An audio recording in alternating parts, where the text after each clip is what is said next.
All right. There we go. There we go. This is Leroy Muhammad, life coach, with this edition of our Turn Your Passion into Profits podcast, episode 2. My name is Leroy Muhammad. It's good to be with you again. Really excited about our guest, my first interview. We're going to be dealing with our dear friend, Mr. Jamal Sealy. He is the founder, primary success coach of Carbonado Coaching LLC on the subject of corporate trauma. Jamal, thank you for being with us today. Thank you for having me, Leroy. Thank you. Thank you so much for this opportunity. Now, this is some serious subject matter that we're talking about here. For and by the professional themselves. So at Carbonado Coaching, one of the things that we provide and pride ourselves on is to bring to the marketplace professional development and leadership training that is from the perspective of the professional and the best interest of the professional, not to necessarily make those that are striving professionally better fits for their fields of endeavor, but actually make them a more self-aware and self-understanding and self-actualized individual, bringing something very real to the marketplace that they are passionate about.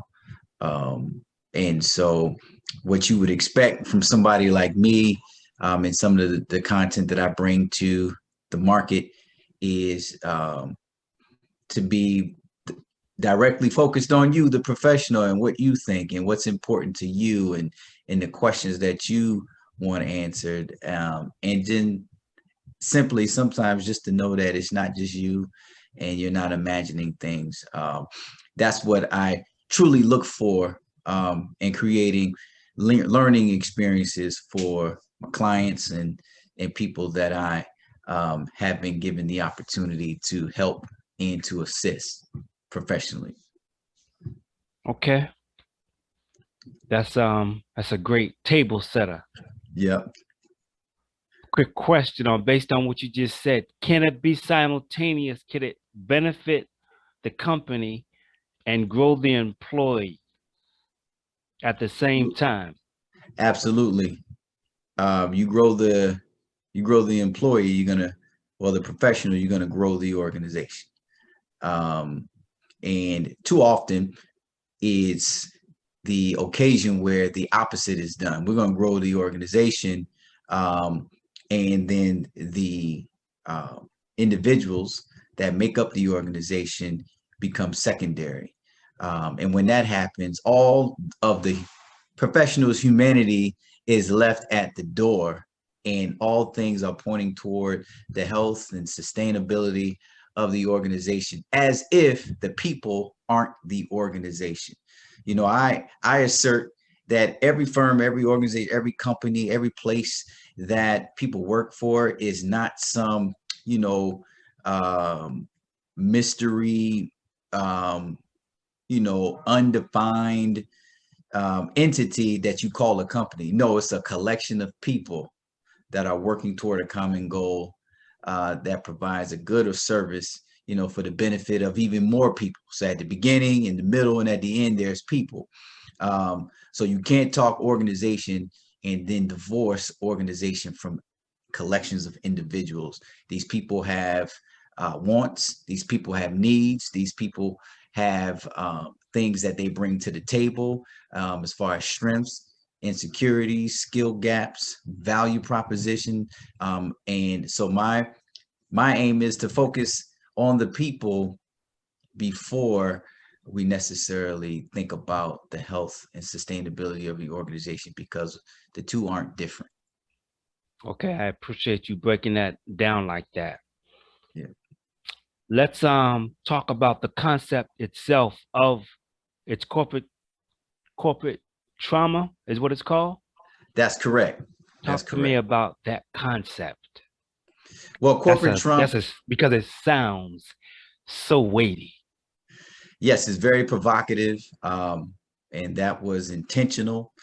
Um, and corporate trauma is Carbonado Coaching's or my flagship content that has been very, um, for lack of a better phrase, groundbreaking Mm, and really thought provoking in the ears and the minds of professionals that I've had the opportunity to engage with. mm, And corporate trauma speaks to not just one or the other, one or two different aspects of professional life that people may wish to do without, like burnout or mm, mm-hmm, things such as dealing with microaggressions or all of the ills that the diversity, equity, and inclusion initiatives are designed to combat, all of the isms, right? You know, these are isolated things in the workplace, but corporate trauma is an umbrella concept that encompasses it all, but provides a pattern of behavior based on the impact of going to work and leaving your humanity at the door and mm, turning into something that you're not, just enough to survive, to get your pay, to wake up and do it all over again, right? This whole, it's a concept that really is all encompassing. But I define it technically as the physiological, psychological, emotional, spiritual mm, disruption and or damage due to negative experiences in the workplace, either sustained or significant over time, relating to the hierarchy, performance environment, competition, stakeholders within what I call the corporate industrial complex. And these are experiences, you know, it's either death by 1,000 paper cuts or it's getting the mm. old Acme anvil dropped on you like in the Right. old Looney Tune cartoons, right?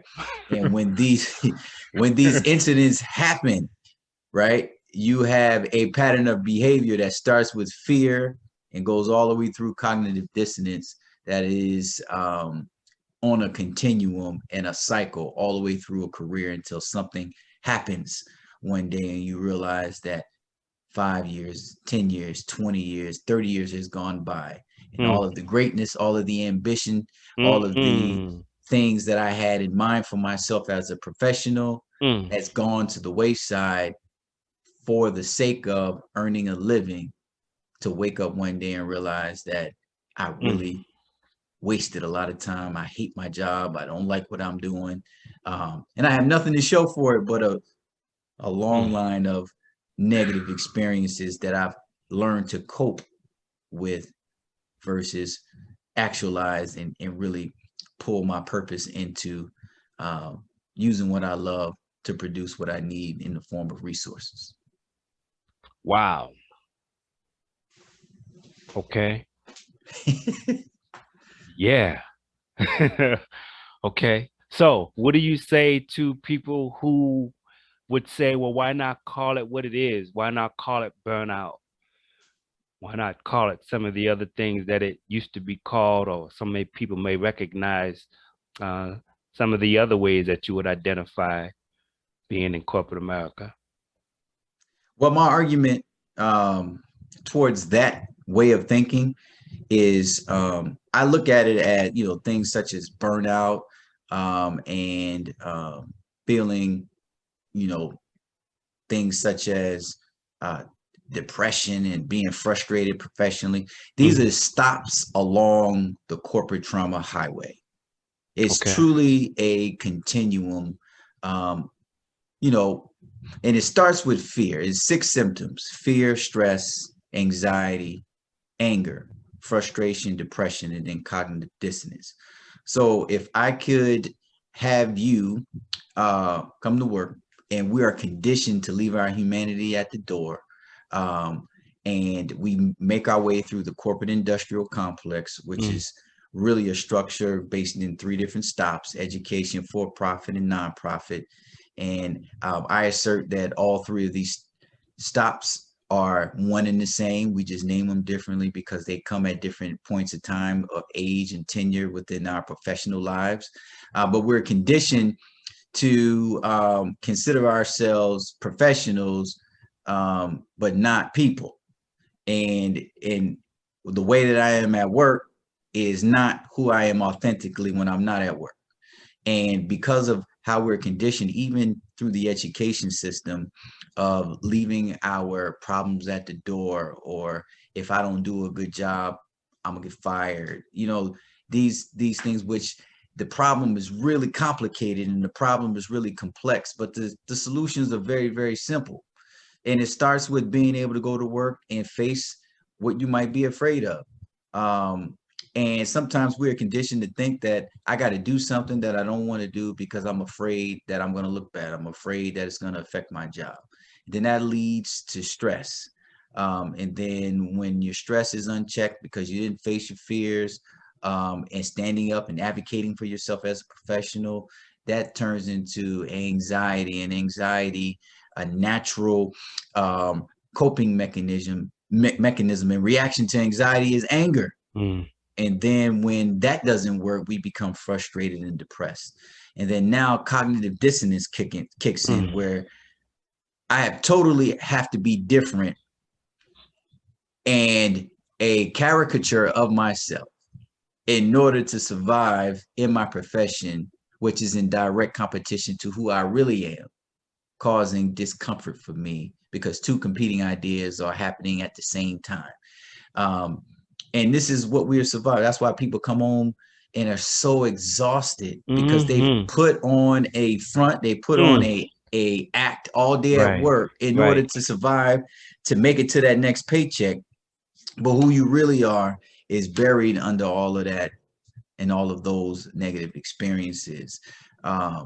So if you think about things such as imposter syndrome, burnout, the first in, last out, the discrimination, the pay gap between genders, right?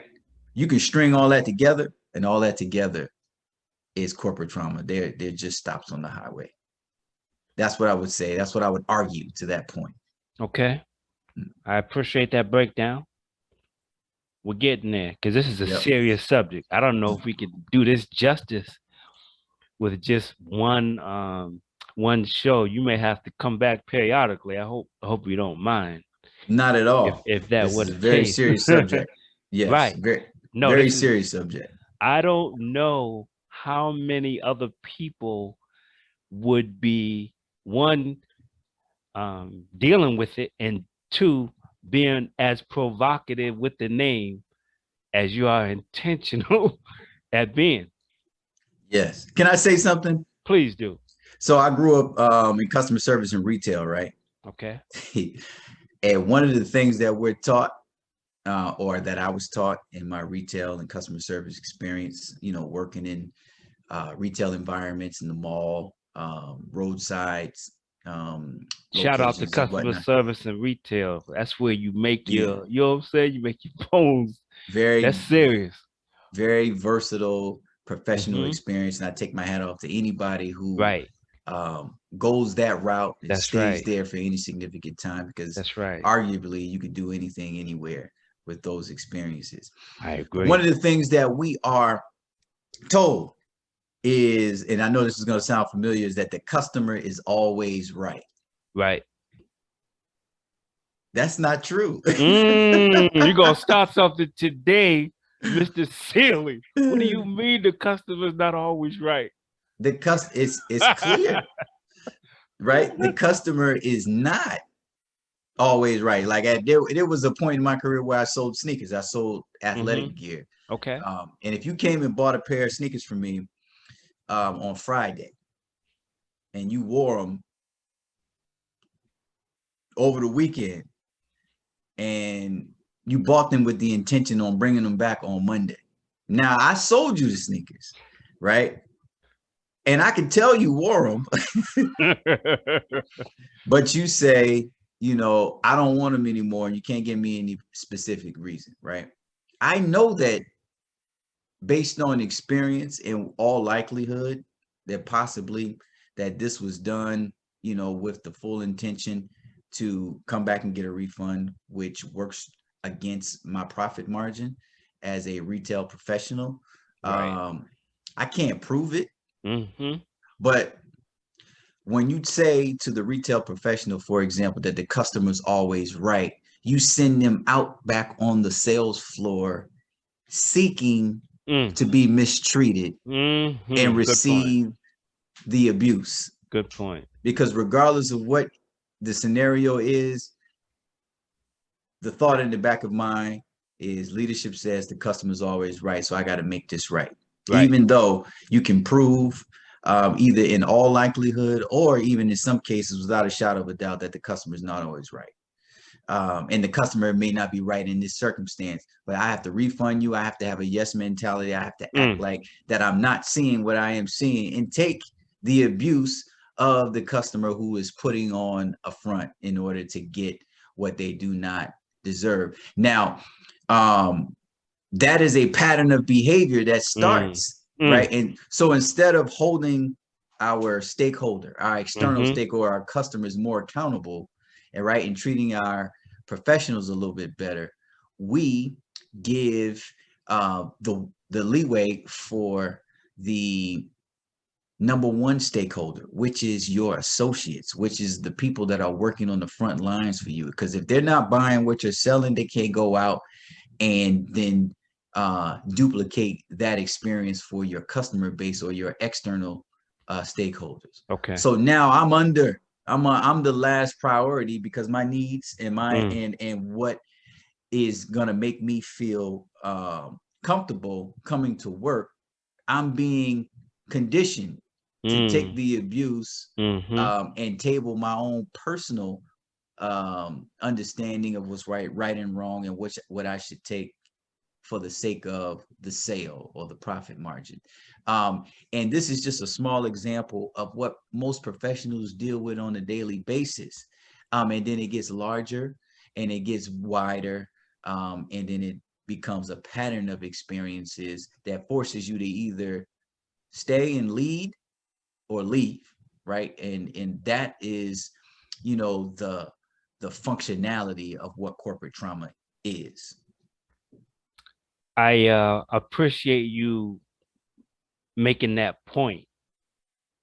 Um, I've for a lot of different reasons. One, I come from that background. A lot of us, we definitely have heard that. Yes. And then I can really see that is like the equivalent of death by a thousand cuts Right. example that you gave in the beginning. Mm-hmm. Okay. I'm sure later on we're gonna get to the anvil joint that just Right. crushes you. Right. But but I see your point. I see your point. Let's go a little bit deeper. All right. Who suffers from corporate trauma and why? Who does it affect? Well, everybody is an equal opportunity corporate trauma sufferer. Ain't that something? Um, but unfortunately, the marginalized, the underrepresented, and the underserved are vulnerable to experiencing corporate trauma more than anyone, right? Because there is less margin for error, so there's room for more fear. So you take more Mm, in order to get what you think is further, which is pulling you further and further away from being your authentic self, because there's a set of rules that you have to abide by that the privileged and the majority of community may not have to.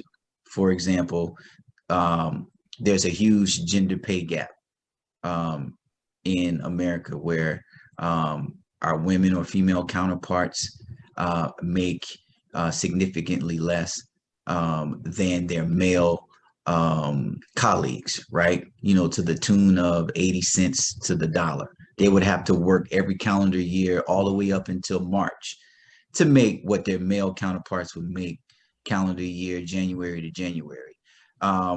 So you put someone like that in a situation where they have to make a decision to advocate and stand up for themselves based on being set up for the abuse. For example, the customer's not always right, and I'm not making as much money as I could be making. And I may come from a disenfranchised demographic. And when I look around, there's not a whole lot of me that looks like me around. So just the showing up and making it to some of these places puts you in a state of being that now I have to question my own presence. And am I a charity case, or for lack of a better phrase, a diversity hire, or a affirmative action hire, quote unquote, right? Or are they looking at me as some overachiever?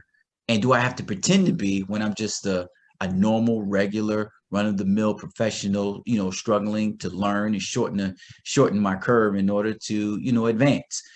So, there are things that some people have to think about that other people do not have to even consider. And that consideration goes into the thought process of, what, I have to factor in all of these other things just to get to zero before I can start coming up the ladder of corporate advancement, where some people start at 5, some people start at a +10. And so those are the individuals that are most vulnerable, but anybody can get it. It's an equal opportunity because everybody is treated like a cog in the wheel and not a person on the team. That's exactly right. An equal opportunity. Yeah. It doesn't discriminate. Anybody can get it. Right. That's rough. That's a rough one. But yes. Certainly we have been there and done that.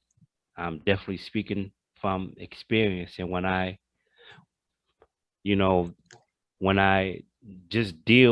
look at the subject matter, when I look at the heading of what this is that you're involved in, it takes me all over the place. Right. And so to be refocused and recommitted on specific instances can take you all over the place. If you're coaching somebody, what does that look like? How does I usually try to take an approach that I'm really stimulated and given by the actual person sitting in front of me. And I like to ask questions like, if I had the ability, Leroy, to provide all of your necessities and some of the things that you want, and your only obligation and bargain that you have to uphold to get those things from me is to work for the rest of your life for free without a salary. Right? Which profession would you choose? Right? And I get all kind of answers. Some people, one person said, I would open up a yoga studio for pregnant moms and infants and teach them how to, do mindfulness and yoga. Right. And I was like, wow, that's a beautiful vision. Like, I never thought anything like that. I know it.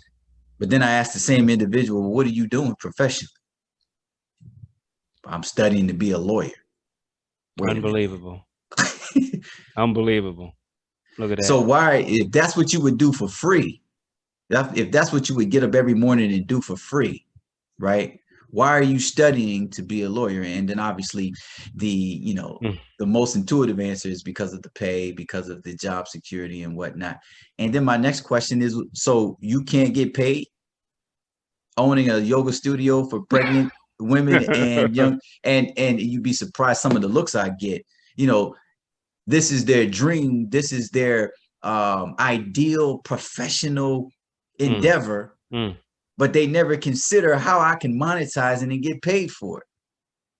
Look at that. And so I said, so how did you choose going to law school or whatever the answer may be? And then what I get is a lot of external factors, a lot of people, a lot of Right. me expecting, doing what other people, Yeah. uh, doing what I think other people may want me to do Right. or what they would want me to see, and never taking myself into consideration. And so many people go off on these professional endeavors and these tangents, and it's nowhere close to what they would do if they knew that they could make a living for themselves. And the phrase I use is to use what you love to produce what you need, because Mm. it's sustainable. It's real. People will see you when what you're doing for the marketplace comes from a real place. If it doesn't come from a real place, you're not going to get fulfilled from it, and nobody's going to notice what your real value is. So I always ask, well, well, how can we bridge? Like, I like to economize. How can we bridge where you're at, studying to be a lawyer, to Mm. opening this yoga studio? And then that really gets people's juices. And so that's my approach, in a nutshell, to coaching and helping people understand that you don't have to wake up every day and struggle to be motivated to do something that brings you resources. You could actually love what it is that you do. And I always like to use Wow. myself as an example. Wow. How do you use yourself as an example? Um, in a number of ways, but I always tell people that I first started out, you know, during my post or my secondary and higher education experience. I wanted to be a lawyer, an advocate of sorts, but because of money and time, I decided to change my major and go into business. Um, and I ran from what I knew that I wanted to do and love so much that I ran right back into it, as an advocate and as a lawyer of sorts, defending, advocating, um, for professionals, even against themselves, and then Mm. also going before them and justifying their existence in certain professions as a leadership development specialist, opening up opportunities for young pre-professionals and early career professionals. So I use myself as an example, um, going through corporate America and being successful, sometimes, and being not so successful other times, changing my career, Mm-hmm. um, and finding my place in helping people based off of crises in my career. Like, I had to really be honest. All right, what is it that, because this is not working. It works for a little while and then something happens. Mm. What do I still have time to figure it out and get into something that's more sustainable for me? What is it that I'm going to do? What do I want to do? And I answered that question very simply by saying I want to help people, um, which is where I started in the first place, right? Trying to and wanting to help people. So, what you want, you're going to run right back into it anyway. I just help people based on my experiences and using myself as an example, even, minimize the twists and the turns and the dramatic tangents that people go on as professionals, and just minimize that track and help them figure out how to get to it, from a more direct approach, and taking a lot of the guesswork um, out of it.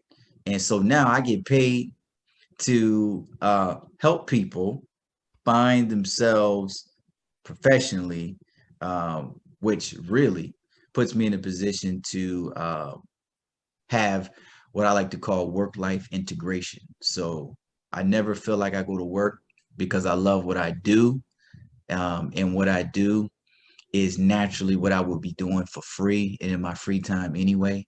I just found a way to monetize it and get people to listen to me and get paid for it. Ultimately, that's what we all want, right?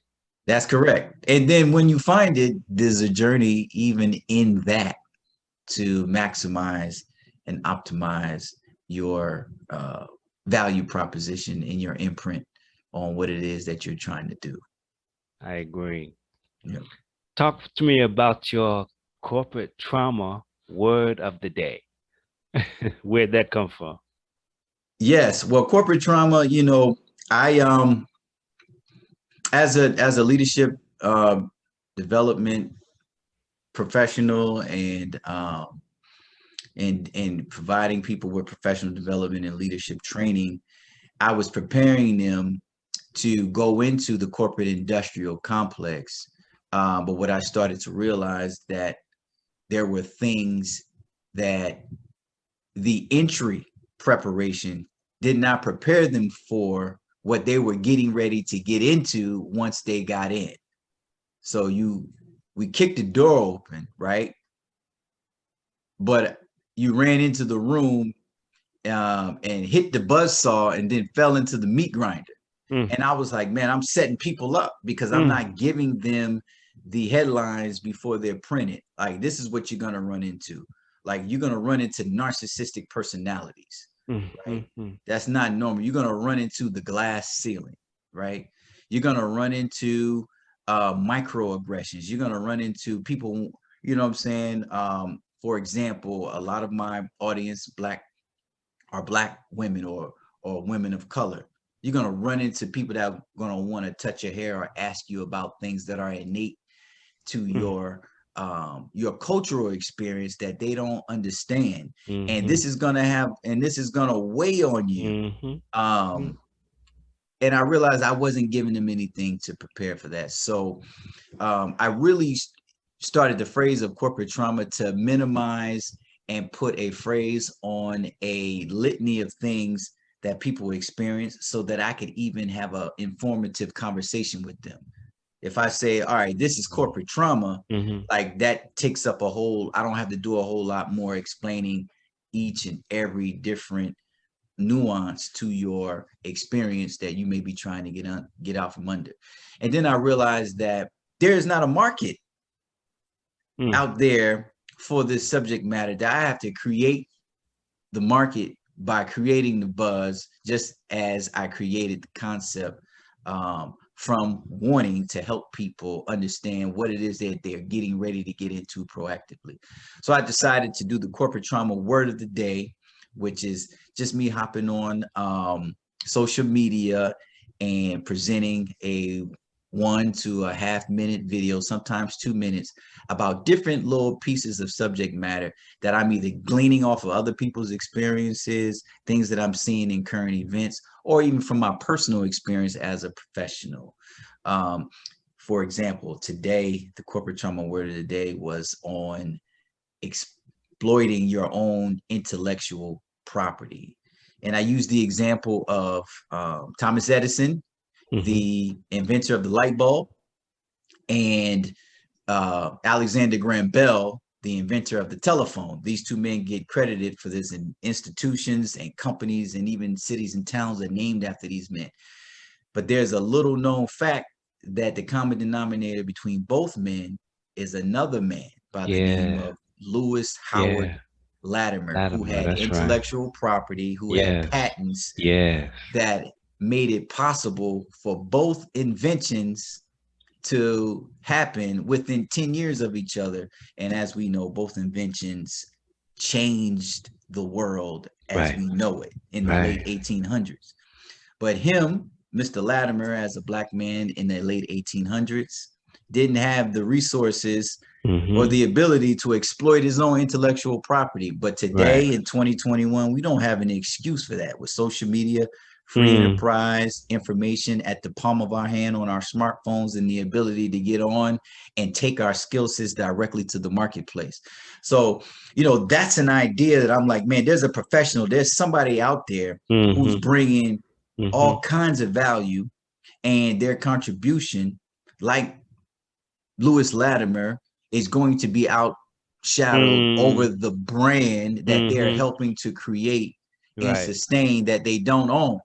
But they have the ability to take their intellectual property directly to the marketplace. So I feel like if I get up and say things like this on a daily basis, it will and can and may reach somebody to kind of get outside of the fog of looking at themselves as just a full-time employee, and really look at themselves as their own personal corporation and business, and be able to think that, you know what, I could provide value to this organization, and or simultaneously bring my stuff directly to the marketplace, so that I not only help sustain a brand that I don't own, but create a brand for myself about me and what I'm able to do. So that's where corporate trauma word of the day comes from, and that's what I'm hoping it inspires in other people. How has the response been?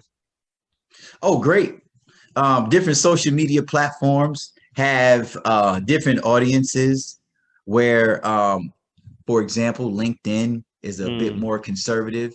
Mm-hmm. There's more people watching my videos than engaging on them, because they're concerned about who's watching them, watching Right. my videos. Yeah. Um, because sometimes, the subject matter is provocative, and it does not make for um, the agreeable go along to get along employee. I'm putting pressure on people to question the status quo and the things that they've been given and the conditioning that they've been put under, right?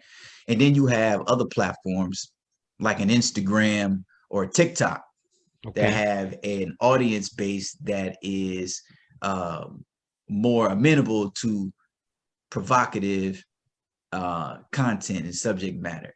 And they'll engage just as much. I mean, they'll view my videos just as much as LinkedIn, but the engagement is much higher.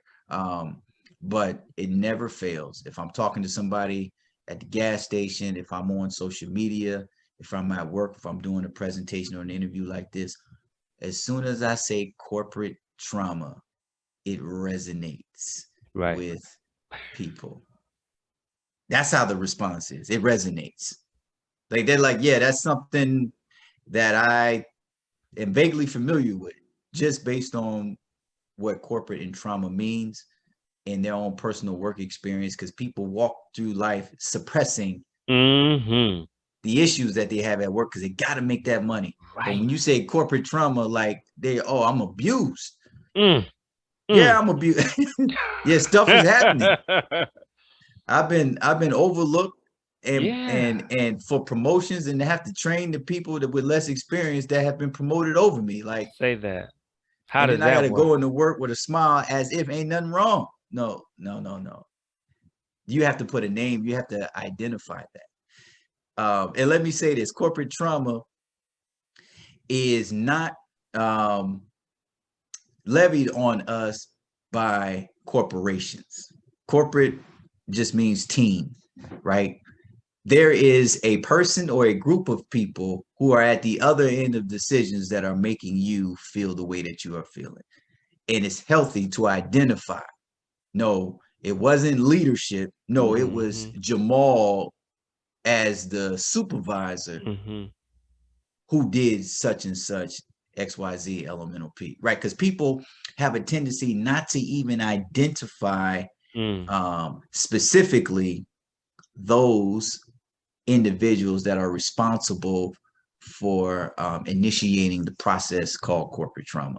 Like, you got to name it. You got to name people. You don't have to put anybody on blast, but like, have a conversation with yourself.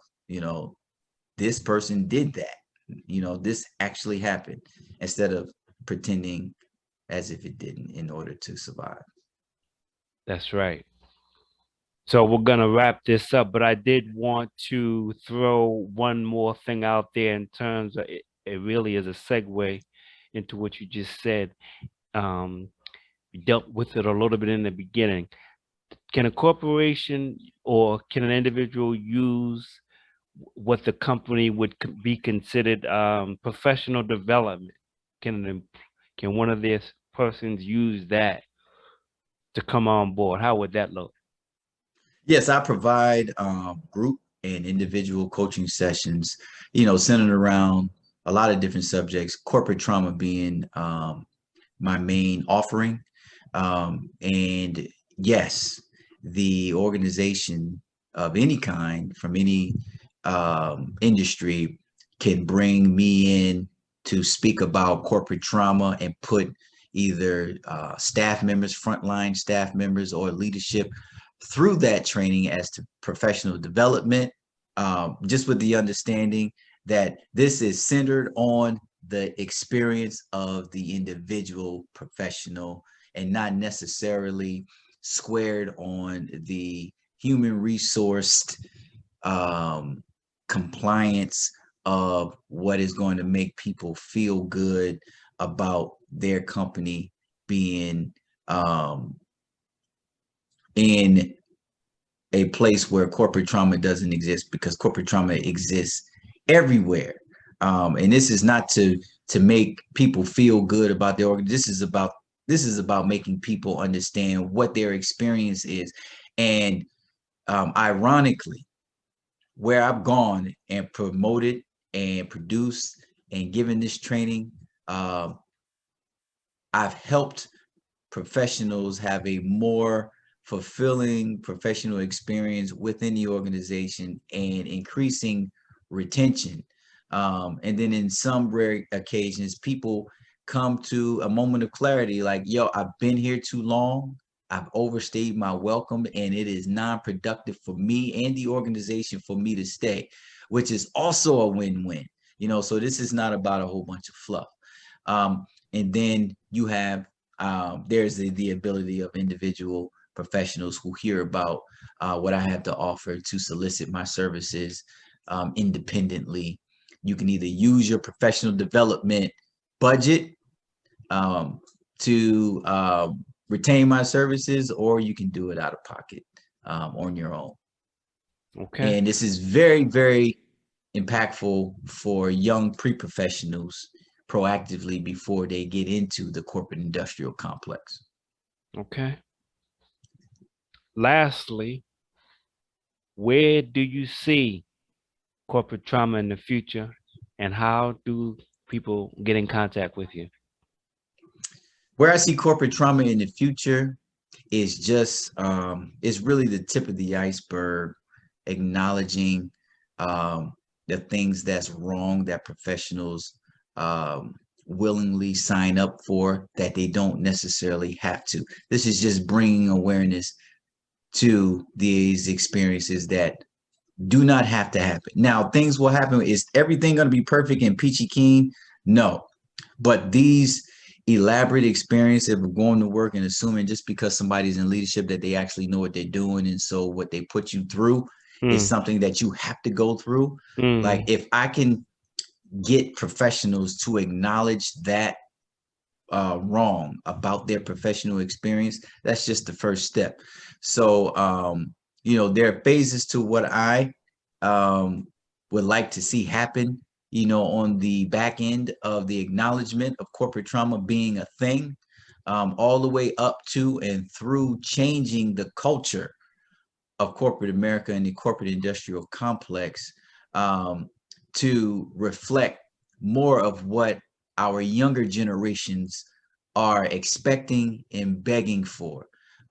In particular, millennials and Gen Z have grown up their whole life with the multimedia internet and do not have to choose to go clock in to a 9 to 5 every day. So the organizations that are going to diversify and survive and produce a culture that these younger and future generations can coexist within are going to be the organizations that go intentionally to combat corporate trauma and its ramifications within their culture. And if you don't, what I see happening is your organization being unable to sustain or survive the diversifying of the workforce naturally because of the numbers of who is technically in corporate leadership now versus those that are coming up the pike that have a different mindset, have a different life experience, and are different even down to demographic, ethnic background, and school of thought, right? If the paradigm doesn't shift, if the pendulum doesn't swing in a direction, your organization is not going to survive. That's just clear. Um, first time in America in the next 20 to 30 years, there will be more people of color, for example, than anyone else in this in the country. So these are the people that we have to earmark for leadership. So we have to make corporate trauma a thing so that it's not a pervasive culture within these organizations. So I see it changing the face of corporate culture in this country and beyond in the future. And people can get in contact with me through my LinkedIn page. That is probably the best way to reach me. I'm active on Instagram, Facebook, and TikTok.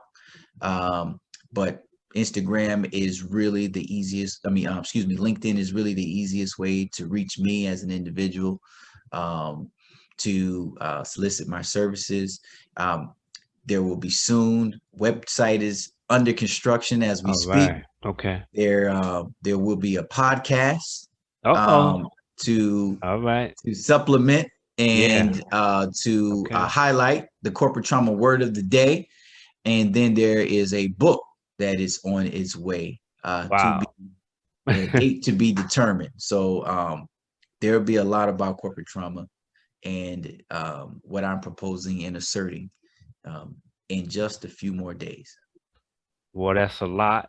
And I certainly want to once again give you and throw out the invitation to come back because this is a lot. I feel like we're just scratching the surface. This is some serious, serious subject matter. But there's something to be said about when an idea whose time has come.